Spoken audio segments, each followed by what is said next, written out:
तब तो मैं तेरे चरणों में लीन हो पाऊंगा। जब तक जग का भाव जीवन में नहीं आएगा तब तक तेरे चरणों में लीन कैसे हो में उसका जप होता रहेगा, पाएगा।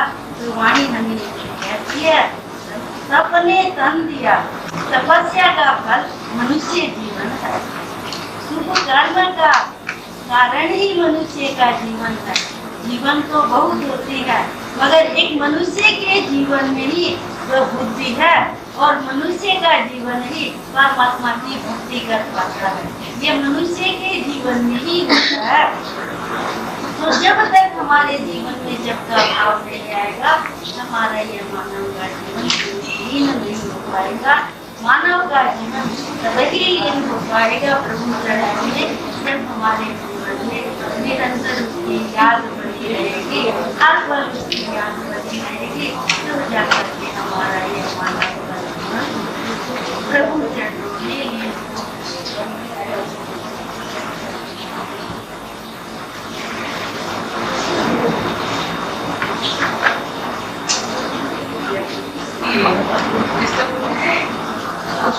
हो गया।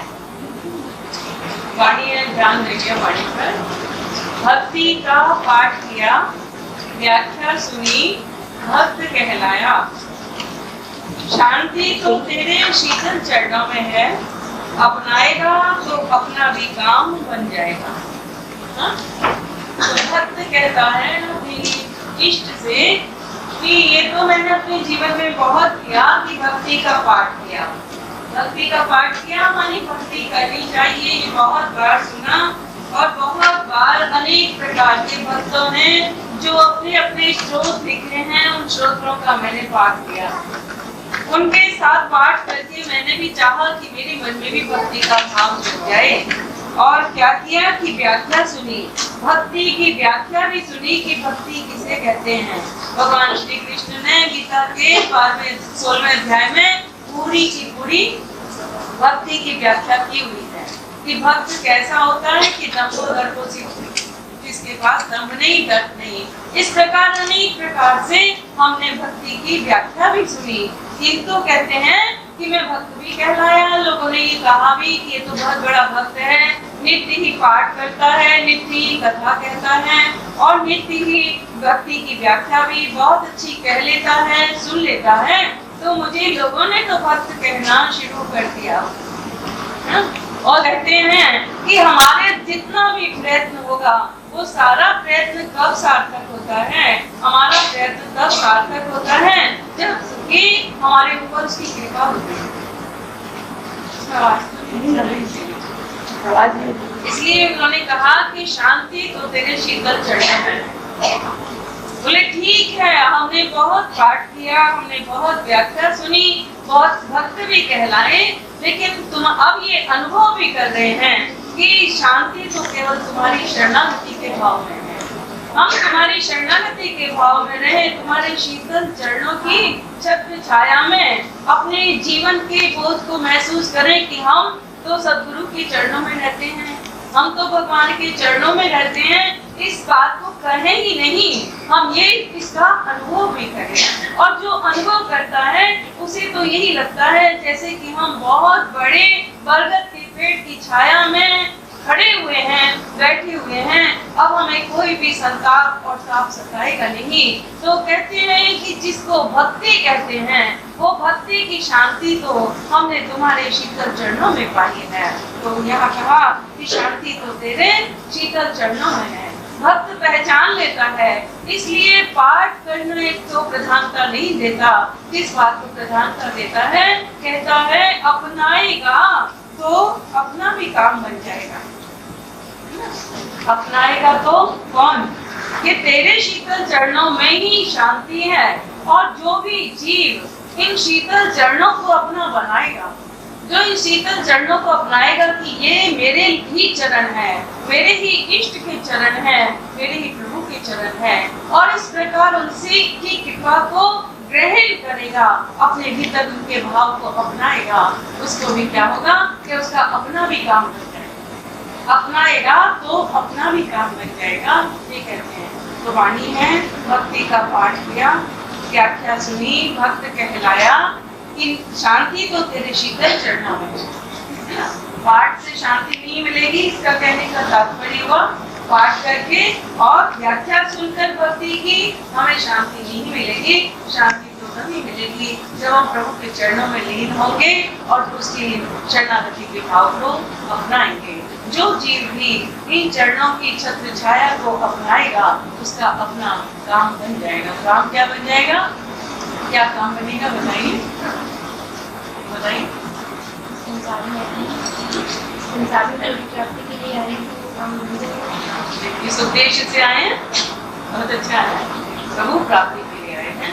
सत्संग सदन में और भक्ति की राह पर तो हम वास्तव में प्रभु की प्राप्ति के लिए आए हैं। और यदि प्रभु की प्राप्ति का अनुभव होने लगे कि हाँ भगवान हमको मिल रहे हैं, भगवान की कृपा हमें प्राप्त हो रही है, तो अपना काम बन गया। यानी जिस जो प्राणी भी तुम्हारी कृपा को अपनाएगा, शरणागति के भाव को लेगा, जो तुम्हारे चरणों को अपनाएगा, उसके जीवन में तो एक दिन अवश्य ही उसका काम बन जाएगा, उसे शांति मिलेगी, उसके जीवन में भक्ति आएगी। और दूसरी बात है, किसी ने ज्ञान दिया, किसी ने भक्ति, तो क्या देगा? भाव, जिससे दोनों ही जीव उठेंगे और जिसमें दोनों ही बह जाएंगे।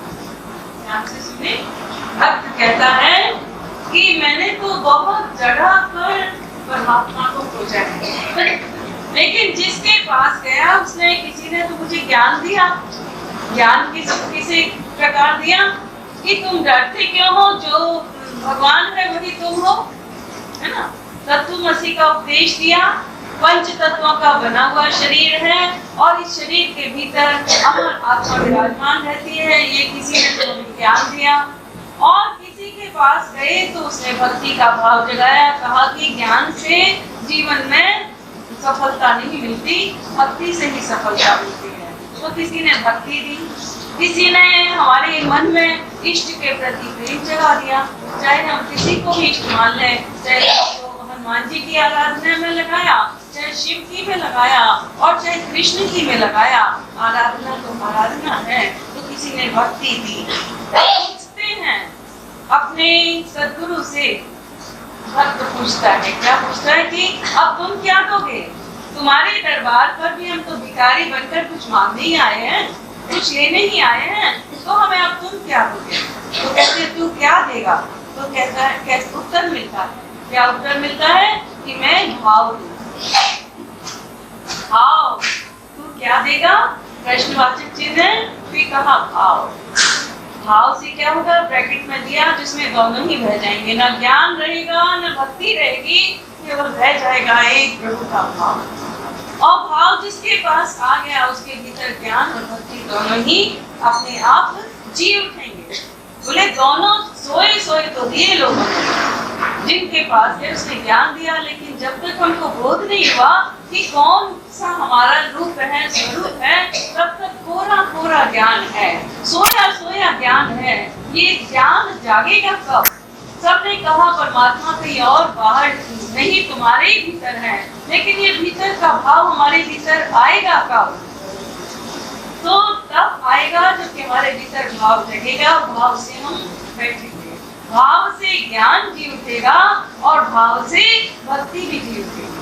भक्ति भी जो हम केवल पाठ करते हैं और उसमें हमारा केवल वाणी से पाठ करते हैं, हृदय का कोई सहयोग नहीं होता, कुछ भी एक भी अर्थ पाठ का समझ में आता नहीं। ऐसे इस पाठ को कौन जिला देता है? तो इस पाठ को जिलाने वाला भाव है। जब भाव होता है तो थोड़ी सी बात भी इशारे मात्र से समझ में आ जाती है, और भाव के बिना बड़ी बड़ी कथा, उपदेश और वाणी सब कुछ सुनते हैं, क्योंकि हमारा सद्गुरु के साथ भाव नहीं जुड़ा हुआ, हमें भाव नहीं मिला हुआ, इसीलिए हमें कुछ भी समझ में नहीं आ पाता और हम जीवन भर यही रोते रहते हैं कि हमें कुछ समझ नहीं आया, हमें कुछ समझ नहीं आया। तो पहले अगर तो वो क्या देगा, उससे कुछ मांगो, वो क्या देगा? तो बोले मेरे पास तो केवल भाव है। भाव देंगे जिसमें ज्ञान और भक्ति दोनों ही जी उठेंगे, और जिस ज्ञान और भक्ति का हम अपने जीवन में कोरा अभिमान लेकर बैठ जाते हैं, वो ज्ञान और भक्ति दोनों ही बह जाएंगे। जब प्रेम जागृत होता है तो बड़े बड़े ज्ञानी अपने ज्ञान को भूल जाते हैं। राजा जनक को रामचंद्र जी का दर्शन करके और मन में प्रेम बढ़ रहा है और वो कह रहे हैं ऐसा तो मुझे कभी नहीं हुआ। राजा जनक ज्ञानी हैं, इतने ज्ञानी हैं कि राज्य भी करते हैं, उसमें भी उन्हें ये बोध है कि राज्य करते हुए भी राज्य से ऊपर उठकर रहते हैं, राज्य के मोह से ऊपर उठकर रहते हैं। ऐसे राजा जनक जब राम जी का दर्शन करते हैं तो चित्त में भाव जगता है और उस भाव की स्थिति में वो ज्ञान भोग करते हैं कि उस समय उनका ज्ञान रह जाता है और भाव में मगन होकर आनंद लेने लगते हैं। बस इस प्रकार बहुत से भक्तों का वर्णन आता है। एक सुनते हैं हम कि मधुसूदन सरस्वती थे जो बिल्कुल ज्ञानी थे, जो भक्ति को अपने जीवन में थोड़ा भी स्थान देना नहीं चाहते थे। जब भगवान श्री कृष्ण के दर्शन करते हैं उनके मुख से अपने आप ही एक श्लोक निकल जाता है कि वट वृक्ष पर बैठे हुए भगवान तुम अंगूठा चूस रहे हो और तुम्हें देखकर तो मेरा सारा ज्ञान बह गया। ज्ञान रह गया कब? जबकि भीतर भाव जागा। तो सदगुरु कहते हैं भक्ति की वाणी में कि हम तो भाव देंगे और भाव से जो अभी तक तुम्हारे भीतर ज्ञान सोया हुआ है, अभी तक केवल तुम बोलने वाले ज्ञानी हो और अभी तक केवल पाठ करने वाले भक्त हो, केवल अभी तक व्याख्या सुनने वाले भक्त हो, तो मैं तुम्हें क्या दूंगा? पहले मैं तुम्हें भाव दूंगा। इस भाव से ही ज्ञान का भी आनंद ले पाओगे, भक्ति का भी आनंद ले पाओगे और इस ज्ञान को भाव को प्राप्त करके ही ये अनुभव करोगे कि ज्ञान भी रह जाएगा और भक्ति भी रह जाएगी, केवल एक भाव रह जाएगा। भाव रह जाएगा तो भाव ही तो सत्य है, भाव ही अपने जीवन में, भाव ही सबसे ऊपर का लक्ष्य है। तो जब भाव मिल जाएगा उसमें जीवन में और कुछ नहीं रह जाएगा, केवल एक ही रह जाएगा, मैं प्रिय का और प्रियतम मेरे, और एक भाव ही रह जाएगा कि मेरे परम पिता परमात्मा में ही मैं लीन हो जाऊं, मैं उसी का रूप हूँ और मैं उसी की याद से अपने जीवन में आनंद ले लूं। ये इस वाणी को इस प्रकार करेंगे। वाणी ना भूल जाए, एक बार फिर याद करें कि किसी ने ज्ञान दिया, किसी ने भक्ति, तू क्या देगा? तो कहा भाव, जिसमें दोनों ही जीव उठेंगे और जिसमें दोनों ही रह जाएंगे। भक्ति का भाव का अर्थ ये नहीं है कि हम सबसे सेवा स्वीकार ही करें। भक्ति और भाव का अर्थ है कि हमसे जितनी हो सके प्रेम से हम सबकी सेवा करें।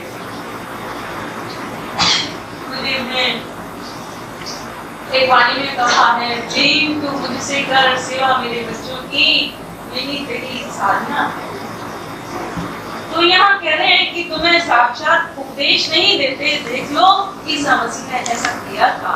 वो परमेश्वर का पुत्र था, उस परमेश्वर का पुत्र होकर इस संसार में आया था और क्या कर रहा था कि सबकी प्रेम से सेवा की, प्रेम में लगा, सबसे प्यार किया और सबकी सेवा की। और क्या लिए घूम रहा है? बोले बच्चों सा दिल लिए घूम रहा है। ईसा मसीह के लिए कहते हैं कि वो बच्चों सा दिल लिए घूम रहा है।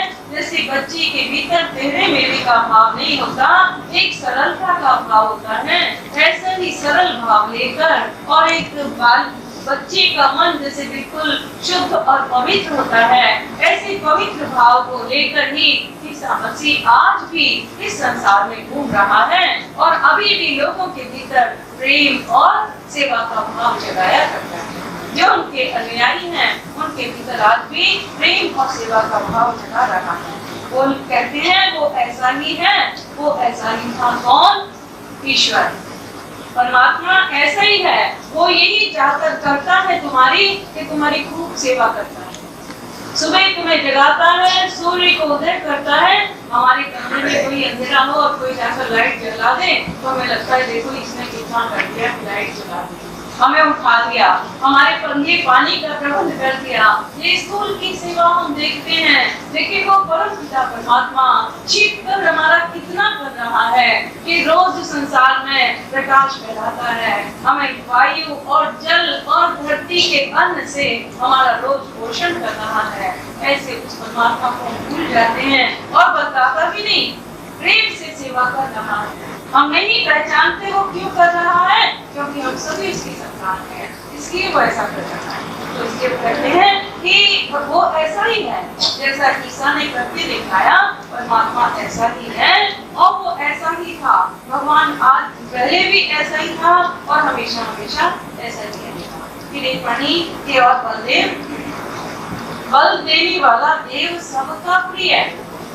उसने राम कृष्ण मोहम्मद सबके बच्चों को बल दिया, वाणी से हृदय से जप किया स्वयं, ताप सहा स्वयं और बच्चों का बाबा ऐसा ही है बलदेव। बोले कि ठीक है ईसा तो वैसा है और बाबा कैसा है, बलदेव कैसा है। बलदेव की भी आओ थोड़ा सा ध्यान कर लेते हैं कि बाबा बलदेव कैसा है। तो कहा कि वो बलदेव बल देने वाला देव सबका प्रिय है। जो बल दे रहा है सबको, वो बलदेव सबका प्रिय है। कोई का प्रिय नहीं है, सभी का प्रिय है।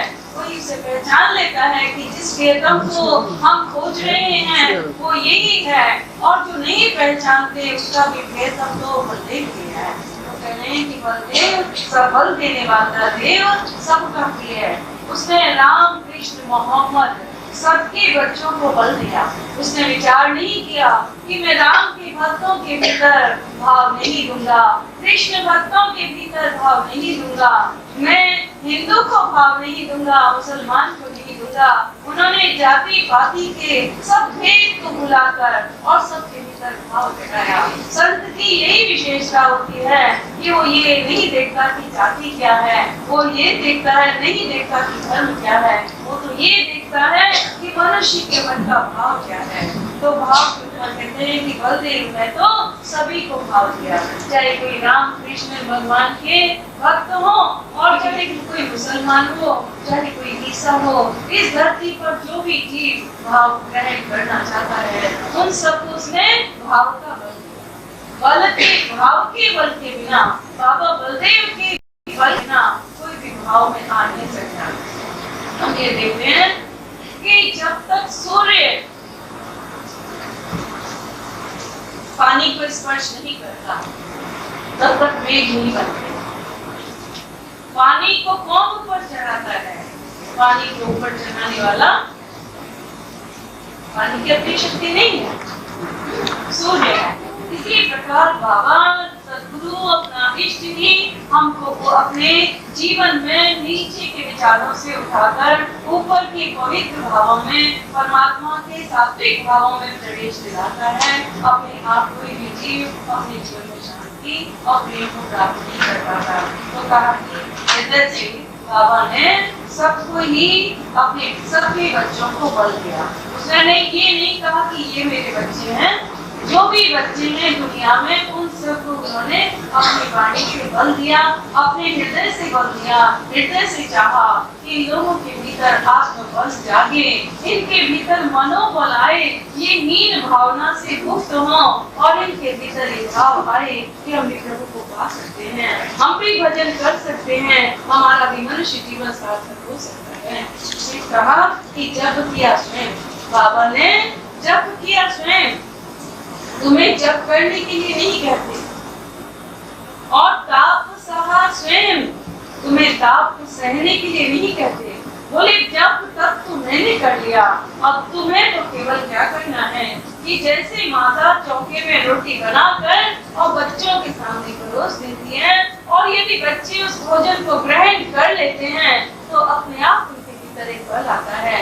इसी प्रकार बाबा ने जब तक करके भाव योग को सिद्ध कर लिया, और उस भाव योग के द्वारा जो भी प्राणी उस भाव योग को स्वीकार करता है उसके भीतर आत्मबल, मनोबल, परमात्मा का बल अपने आप कार्य करता है। बलदेव की शक्ति ऐसी है कि जो भी उसकी शरण में आता है उसे अपनी बल देता है। हम देखा करते हैं कि हमारे पास प्लग होते हैं, प्लग में कोई करंट नहीं होता, लेकिन हमने करंट की लाइन पहले से बिछाई होती है। जैसे ही उस प्लग को उसके साथ जोड़ा कि उसकी भीतर शक्ति संचार होने लगता है। ऐसे ही प्लग के भीतर लाइट नहीं जोड़नी पड़ती, लेकिन भाव और भक्ति की युक्ति से हम जीव के भीतर के भी मन और बुद्धि में एक ऐसा प्रेरणा मिलती है, ऐसी भक्ति जाती है कि जैसे ही बाबा के साथ, बाबा की याद के साथ अपने दिल को जोड़ा, वैसे इसके भीतर भक्ति की स्फूर्णा और भक्ति की प्रेरणा जागने लगती है। उन्होंने कहा कि जब किया स्वयं स्वयं, और हम लोगों को क्या दे रहे हैं कि जो जब तब करने के बाद जो एक वस्तु सिद्ध होती है, उस वस्तु को देने के लिए वो लेकर संत भी जो वस्तु सिद्ध होती है, जब तब उसे लेकर वो कहीं दूसरे लोक में जा नहीं सकते, वो इसी लोक में उसको छोड़कर जाते हैं। और उनको छोड़कर जाना 60 वर्ष के 70 वर्ष के हम लोग यहाँ बैठकर ये कहते हैं कि हम लोग भी बच्चे हैं, जो अपने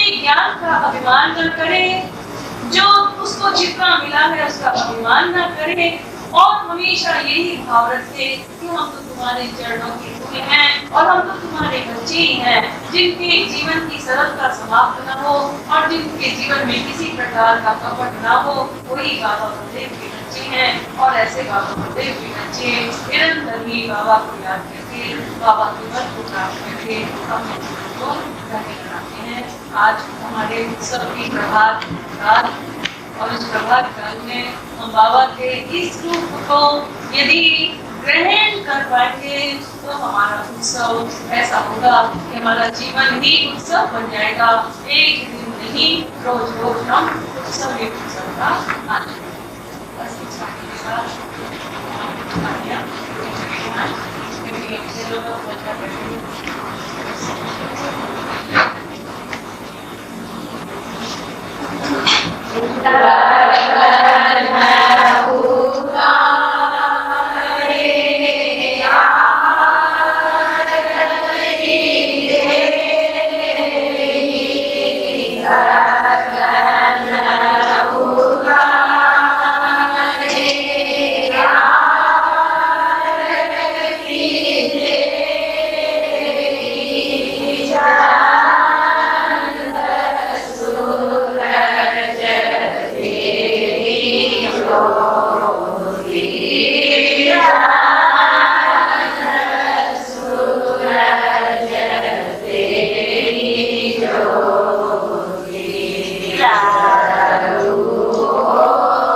मिटाई, राधा सकल मिटाई। मेरे मन मंदिर में लहराए मेरा प्यारा झंडा, मेरा प्यारा झंडा सतसंगा। प्रभु जी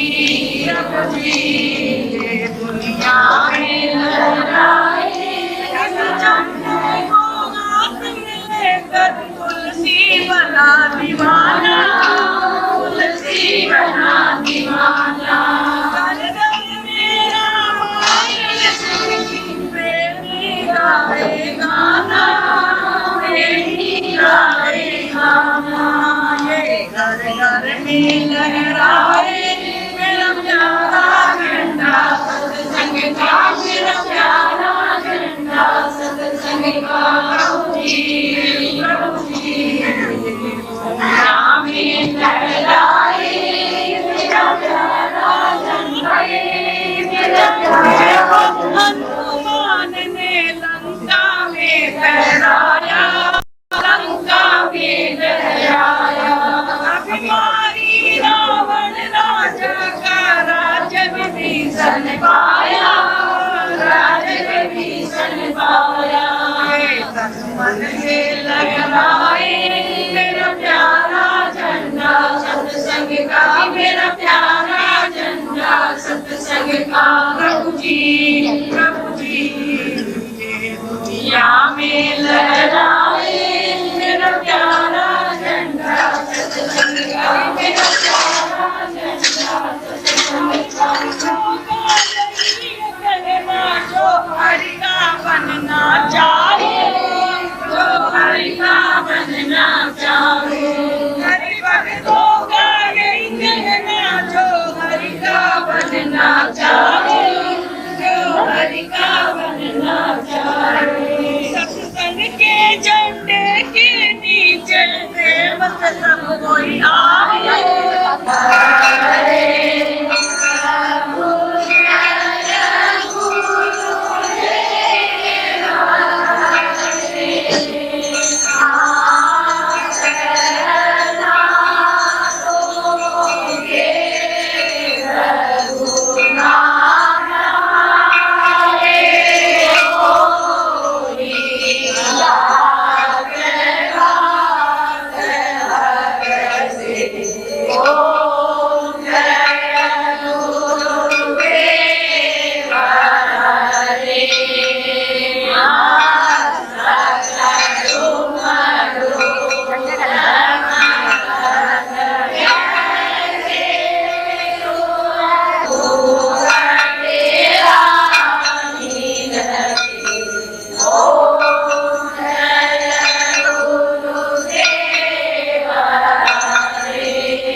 का दिल साफ था तो उसने भगवान को अनजाने में झूठे वेद भी खिलाए तो भगवान उसे स्वीकार कर लिए, क्योंकि उसका दिल साफ था।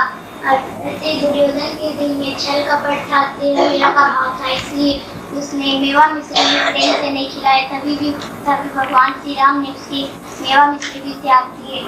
इसलिए भगवान कहते हैं हम लोग सबसे प्रेम करना चाहिए, मिलजुल कर रहना चाहिए, किसी से झगड़ा नहीं करना चाहिए। कोई हमें कटु वचन भी बोले तो उसे हम प्रेम से समझाएं और जय।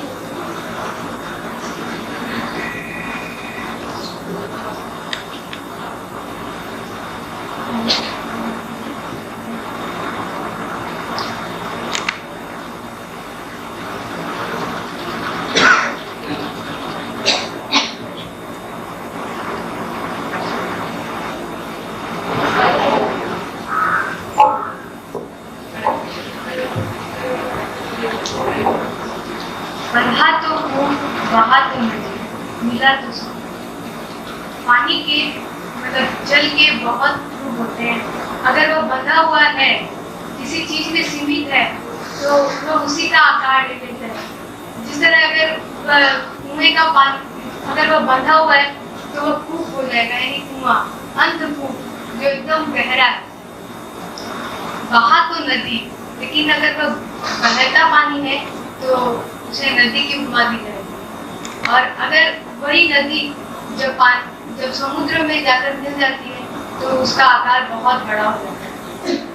तू निर्मल जलवत है, ये मतलब भगवान गुरुदेव हमें पानी की तरह, पानी के साथ मिला, पानी के साथ हमारी उपमा कर रहे हैं और कह रहे हैं कि हम पानी की तरह निर्मल हैं, हमारा मन शुद्ध है। अवस्था नहीं, ये तेरी कैसी अवस्था बनाई। लेकिन अगर हम संसार में बंधे हुए हैं और इसी के अंदर रहेंगे तो हम भी अंधकूप की तरह हो जाएंगे। और अगर हम उसमें बहने लगे तो उसी में बहकर किसी बात से ही समझ में नहीं आता कि सत्संग में आ भी रहा है, कुछ भजन वगैरह सुन भी रहा है, तो भी उसको ज्यादा आकर्षण संसार का ही रहता है, तो उसकी अच्छी अवस्था बन ही नहीं पाती। वह मन बच्चों की तरह मन को साफ नहीं कर पाता, तो उसकी अवस्था अच्छी नहीं होती।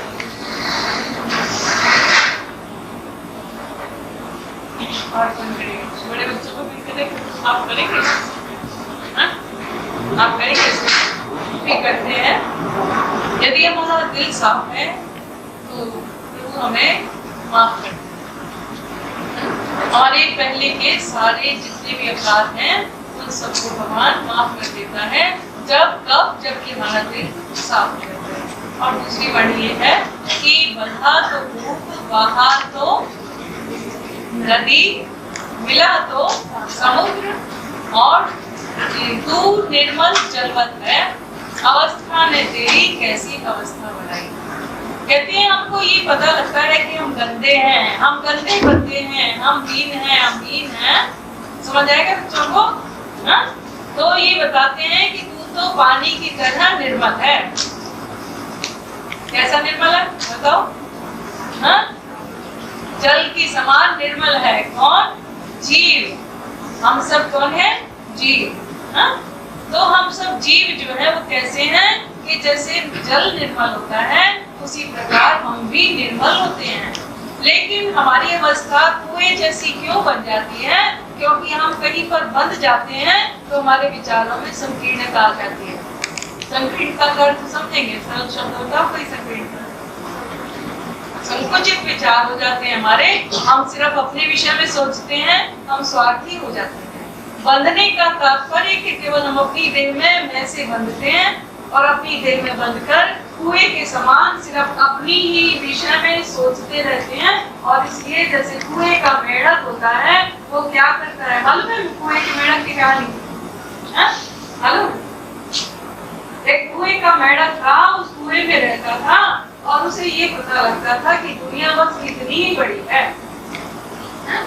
तो जैसे कुएं को कुएं जितनी ही दुनिया लगती है, ऐसे ही जो केवल अपने स्वार्थ के विषय में सोचता है, उसे यही लगता है कि बस मैं जितना जानता हूँ उतना ही ज्ञान है और मुझे जितना पहचानता हूँ उतनी दुनिया है। तो तू है तो निर्मल जलवत, लेकिन क्यों बंध गया अपनी मैं और मेरे से और स्वार्थ से, इसलिए तुम्हारे विचार संकुचित हो गए, इसलिए तुम्हारे विचारों में क्या आ गया, गंदगी आ गई। कहा कि तू तो निर्मल जलवत था, लेकिन अगर तू बंध गया तो भूख बन गया और बहने लगा तो जो एक बार दूसरा एक चूहा आया जिसने नदी देखी हुई थी, उसने आकर कुएं के मेढक को बताया, मेढक चूहा भूल से नहीं हो, अच्छा, उसने नदी के मेढक ने कुएं के मेढक को बताया कि भाई चलो तुम और हम तुम्हें दिखाएं कि नदी कितनी बड़ी है। तो कहता है कितनी बड़ी होगी घड़ी नदी, बार बार उछल उछल के वो मेढक पूछता है कि क्या नदी इतनी बड़ी है, क्या नदी इतनी बड़ी है, और वो कहता है जब तक तुम चलोगे नहीं तब तक तुम्हें पता लगेगा नहीं। और इसलिए जब वो उठकर आता है और देखता है कि अरे नदी इतनी बड़ी है, तो जब वो बहने लगता है, जीव जब बहने लगता है, पानी जब बहने लगता है, सिर्फ कुएं में सीमित नहीं रहता तो वो नदी बन जाता है। एक है कुएं में बंधा हुआ केवल संसारी जीव, और जो बहने लगा वो भक्त बन गया। हा? और एक अवस्था कैसी है, एक अवस्था जीव की ऐसी है कि फिर वो समुद्रवत हो जाता है, मिला तो समुद्र। जब परमात्मा के भाव में अपने को मिला देता है, जब उसके प्रति अपने जीवन को समर्पित कर देता है, तो उसके लिए दुनिया छोटी नहीं रह जाती, उसके लिए वो दुनिया बहुत विशाल हो जाती है, उसका हृदय भी बहुत विशाल हो जाता है। वो केवल अपने विषय में नहीं सोचता, वो सबके ही विषय में सोचने लगता है, सबका भला चाहता है और सबके जीवन में ये चाहता है कि सभी गुणवान हो और सभी हर प्रकार से सुखी हो, हर प्रकार से सब स्वस्थ रहें, मन साफ करें और भगवान में लगाएं। कौन चाहता है ये, जिसका जीवन परमात्मा के प्रति पूरी तरह समर्पित हो जाए। ये तीन गति हो गई। इसी प्रकार सद्गुरु कहते हैं कि तुम भी निर्मल जलवत हो, सभी पवित्र हैं, कोई भी बंदा गंदा नहीं है, लेकिन जिस बंदे ने अपने आप को केवल स्वार्थ में बांधा हुआ है, वो कुएं के समान हो जाता है, अपने विषय में सोचता है और किसी के विषय में विचार भी नहीं कर पाता। और जो भक्ति की राह पर चलता है, वो अपने भगवान के विषय में सोचता है, दो चार और लोग भी उसके अपने बन जाते हैं, सत्संगी से मिलकर और अपना बन जाता है। और जब वो भगवान में मिलने लगता है, जब उसकी शरणागति का भाव आता है, तो इसका हृदय बहुत विशाल हो जाता है। वो सोचता है कि सभी मेरे हैं और भगवान हमारे हैं, इसलिए भगवान के बंदे भी सभी हमारे हैं। इस वाणी का इतना छोटा सा अर्थ मैंने दिया। सार क्या है कि सद्गुरु कहते हैं कि तू निर्मल जलवत है। तू कैसा है? तो कहा कि तू निर्मल जलवत है। जल का अर्थ होता है कि अगर हमारे हाथ में किसी प्रकार का मैल लग जाए, तो हम यदि जल से धोलेंगे तो मैल धुल जाएगा। और यदि हमारे मन में किसी प्रकार का कोई दोष आएगा, तो हम यदि अपने मन में ये विचार करेंगे कि हम तो भगवान के बंदे हैं, जल के समान हैं, तो हम भी यदि अपने विचारों के द्वारा अपने जो गलत विचार हैं उनको धो देंगे, तो हमारा भी मन सदा साफ रहेगा। आज उत्सव के दिन हम ये सीखें कि हम सब कैसे हैं, निर्मल जलवत। ठीक है, बस सद्गुरु के दरबार में हम लोग यही सीखते हैं कि हमको केवल अपने स्वार्थ में ही नहीं जीना है, सबके लिए अच्छा अच्छा सोचना है और सबके लिए अच्छा अच्छा ही करना है। सभी का कल्याण चाहना है, सभी से मित्रता करनी है और सभी के लिए हित चिंतन करना है।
भंवर में डुबाए, सागर आने से न कभी वो प्रेम के रस में डुबाए, बाहर आने से न कभी वो प्रेम के रस में डुबाए। आनंद किसी पीने मोती हम बन गए सारे, सतगुरु के प्रेमी है सबसे प्यारे, कोई हमें जैसा भी समझे हमको तो सब प्यारे प्यारे। सतगुरु के प्रेमी, सतगुरु के प्रेमी, सतगुरु के प्रेमी। आनंद भटके हुए वो पावे मार्ग, भटके हुए वो पावे मार्ग, जीवन का है सच कौन साथी में आज समझा दो, यादो यादो यादो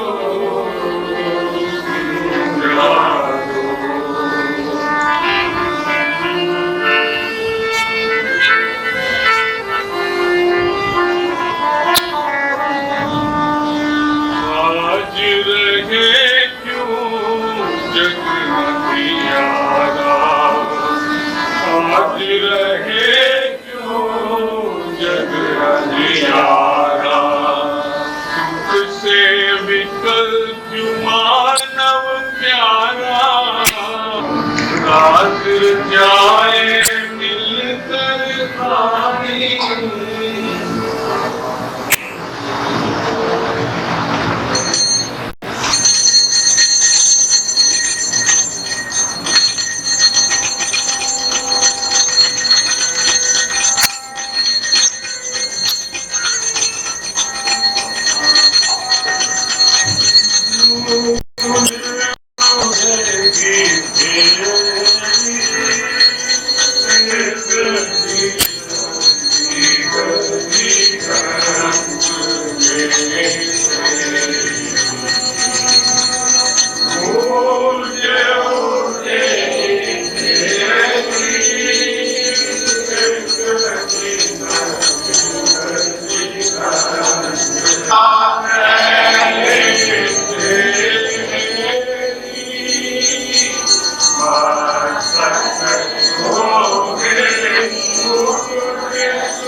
Yes.